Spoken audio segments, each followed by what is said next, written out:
Hey, watch this shit. I'm also gonna go find some shit and some crystals. You know what I mean?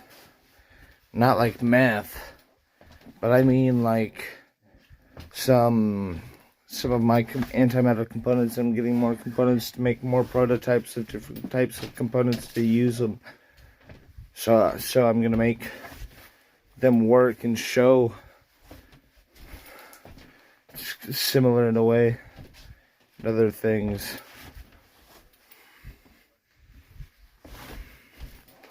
But making it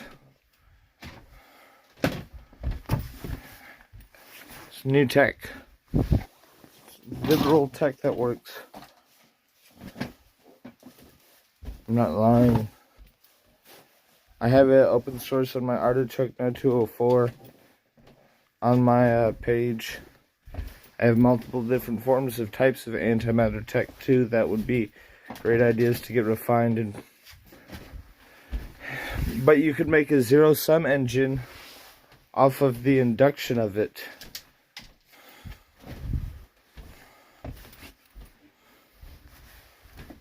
And other things. And what I want to try doing is getting 2 magnetrons and inducting in the magnetron in a container,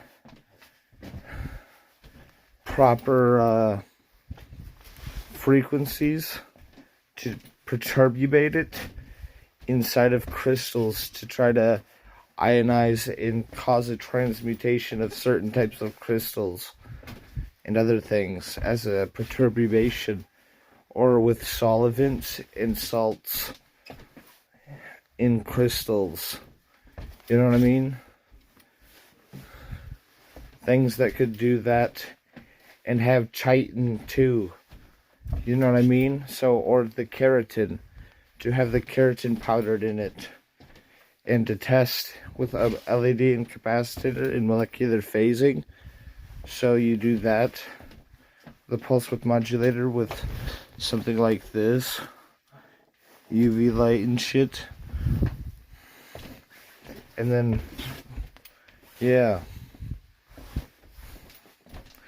and any 555 timer circuit with certain pulse width modulation and control, pulse width modulation controller and shit. But yeah.